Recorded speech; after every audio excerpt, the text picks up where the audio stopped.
प्यारे बच्चों, कैसे हैं आप सब। आशा है आप अपनी पढ़ाई में व्यस्त होंगे। 10th थे तो ज़्यादा पढ़ाई कर रहे होंगे। तो आज हम पोएम नंबर 3 पढ़ते हैं आपकी फर्स्ट नाइट बुक की, जिसका नाम है अ टाइगर इन द जू। तो बच्चों, ये टाइगर इन द जू जो पोएम है ना, उसका अभी हम रेफरेंस पढ़ लेते हैं कि क्या है इस पोएम में। This poem contrast a tiger in the जू with the tiger in its natural habitat. बच्चों, ये पोएम है, ये एक टाइगर के विषय में बताती है जो जू में है, और दूसरा टाइगर जो उसके नेचुरल हैबिटाट में है। नेचुरल हैबिटाट तो बच्चों आप जानते हैं कि जो प्राकृतिक निवास इसका मतलब हुआ। तो बच्चों आप जानते हैं कि टाइगर का प्राकृतिक निवास कहाँ होता है? जंगल ही होता है। तो वो एक टाइगर जो जंगल में है और दूसरा टाइगर जो चिड़ियाघर में है, उन दोनों के में कंट्रास्ट बताती है, दोनों में अंतर बताती है। The poem moves from the zoo to the jungle. Poem zoo से जंगल में जाती है and back again to the zoo, और फिर से जू में आती है। मतलब पहले जू के टाइगर के विषय में बताएगी, फिर जंगल के टाइगर के विषय में बताती है, और फिर वापस जू के टाइगर के विषय में बताती है। ठीक है ना।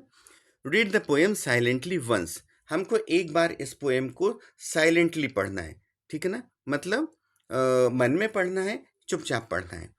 एंड से, और फिर बताना है which stanzas speak about the tiger in the zoo. कि कौन से स्टेंजास, बच्चों स्टेंजास मतलब छंद होते हैं ये जो हैं, कौन से छंद आपको जू के टाइगर के विषय में बताते हैं। And which ones speak about the tiger in the jungle, और कौन से स्टेंजाज आपको जंगल के टाइगर के विषय में बताते हैं। ठीक है। तो चलिए बच्चों, हम शुरू करते हैं पोएम हमारी। He stalks in his vivid stripes. वह अपनी चमकीली धारियों में अकड़कर चलता है। The few steps of his cage. उसके पिंजरे में कुछ कदम वो चलता है। ठीक है ना। वो पिंजरे में कुछ कदम चलता है। On pads of velvet quite. उसके जो मखमली पंजे, मतलब बच्चों आपने देखा होगा इनके जो पंजे रहते हैं ना, यदि कहीं आपने देखा हो, साइंस में पढ़ा हो या डिस्कवरी चैनल पर देखा हो, तो गद्देदार पंजे रहते हैं। तो यहाँ पर पेड्स ऑफ वेलवेट उनको कह रहे हैं, मखमली पंजों के साथ वो क्वाइट, शांत से, इन हिज क्वाइट रेज, और उसके शांत क्रोध में। तो बच्चों यहाँ शांत क्रोध का मतलब ये है कि वो बहुत क्रोध में है, गुस्से में है। इस गुस्से में है कि वो क्यों यहाँ पर है, क्यों पिंजरे में बंद है, वो बाहर जंगल में क्यों नहीं घूम रहा है। तो उसको इस बात का बहुत गुस्सा है, परंतु वो अब कुछ कर तो सकता नहीं, तो इसलिए शांत है। तो यहाँ पर ये जू के टाइगर के विषय में बताया। अब वो ये कह रहे हैं कवि अपने कि यदि वो यहाँ नहीं होता तो he should be lurking in shadow. वो क्या करता कि छाया में छिपकर इंतजार कर रहा होता, या करना चाहिए था उसको। यहाँ ना होकर उसको he should be lurking in shadow, उसको छाया में छिपकर इंतजार करना चाहिए। Sliding through long grass. लंबी लंबी घास में थोड़ा सा छिपकर, मतलब थोड़ा सा फिसल कर। ऐसे पैर ऐसे नहीं कर लेते, आगे पीछे कर लेते हैं ताकि वो उसकी बॉडी थोड़ी सी दब जाए, ताकि वो बाहर से ना देखे। तो लॉन्ग ग्रास में थोड़ा सा स्लाइड होकर, छिपकर उसको इंतज़ार करना चाहिए। काहे का?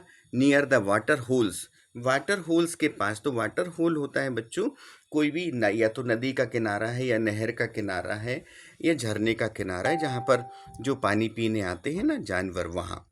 वेयर प्लम्प डीर पास। जहाँ पर मोटे हिरण पास होते हैं।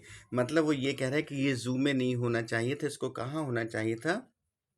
जंगल में होना चाहिए था। और जंगल में कैसे करता है ये शैडो में, छाए में, कहीं छाए में छिपकर, ग्रास में अंदर लेटकर या फिसल कर, और नदी के किनारे वो अपने डियर का इंतजार करता, हिरण का, उसका शिकार करने के लिए। ठीक है ना बच्चों। अब he should be he should be snarling round houses. अब उसको क्या करना चाहिए था? घरों के पास अपने दांत निकाल कर गुर्राना चाहिए था। At the jungle's edge. जंगल के किनारे पर। तो बच्चों यहाँ क्या होता है? जंगल जंगल शुरू होता है, मैं जंगल के किनारे का आपको बता रहा हूँ। जंगल शुरू होता है, जब जंगल खत्म होता है तो थोड़ी देर बाद, कुछ दूरी के बाद गांव शुरू हो जाते हैं। तो ये कह रहा था कि ये कह रहे हैं, कभी कह रहे हैं कि उसको क्या करना चाहिए था, वाघ को जंगल के एज पर आकर, जंगल के किनारे पर आकर उसको घर के आसपास, ठीक है ना, उसको दांत निकाल कर गुर्राना चाहिए था। मतलब जो आ जाते हैं ना शहर में, कभी कभी टाइगर आ जाते हैं, लॉयंस आ जाते हैं, उसकी बात कर रहा। Bearing in his white fangs, उसके सफ़ेद दांत दिखाते हुए, हिज क्लॉ, उसका पंजा, उसका दांत, सफ़ेद दांत और पंजा दिखाते हुए, टेरोराइजिंग द विलेज, और गांव को पूरे को आतंकित करते हुए उसको ये करना चाहिए था। उसको केज में नहीं होना चाहिए था, बल्कि उसको ऐसे होना चाहिए था जैसे इन टू स्टेंजास में बताया। But he is locked in a concrete cell, परंतु वो तो एक सीमेंट की कोठरी में बंद है। His strength behind the bars, और उसकी जो ताकत है ना वो तो सलाखों के पीछे है, ठीक है ना। He stalking the length of his cage ignoring visitors. अब वो क्या करता है, वो अकड़ कर चलता है। Stalking the length of his cage, उसके पिंजरे की जितनी लंबाई है ना उतनी लंबाई में वो चलता है, ठीक है ना। इग्नोरिंग विजिटर्स, विजिटर्स जो देखने वाले आते हैं ना बच्चों, जैसे हम जू में जाते हैं, वहाँ देखते हैं तो वो गुर्राता है, कुछ नहीं करता, लोग खड़े रहते हैं और वो वापस चला जाता है उसकी लंबाई में। तो इग्नोरिंग द विजिटर्स, विजिटर्स पर, यहाँ जो दर्शक हैं उन पर ध्यान ना देते हुए वो आगे पीछे अपना होता रहता है। He hears the last voice at night, और वो रात में एक आखिरी आवाज़ सुनता है। द पेट्रोलिंग कार्स, वो आवाज़ काहे की रहती है बच्चों, पेट्रोलिंग कार्स की। मतलब जो कार पेट्रोलिंग करती है, मतलब निगरानी करती है ना, जैसे रात में जो पुलिस की गाड़ियाँ घूमती हैं ना बच्चों, उनको पेट्रोलिंग कार्स ही कहते हैं, ठीक है ना, वो पेट्रोलिंग करती हैं। तो पेट्रोलिंग कार से कार की आवाज़ उसको सुनाई देती है। अब वो क्या करता है, he stares with his brilliant eyes, वो उसकी चमकदार आंखों से घूरता है एट द ब्रिलियंट स्टार्स। वो कहाँ घूरता है, वो ब्रिलियंट स्टार्स को घूमता है, जो शानदार स्टार्स हैं उनको अपनी शानदार आंखों से घूरता है। तो बच्चों ये हमारी पोएम यहाँ पर एंड हुई।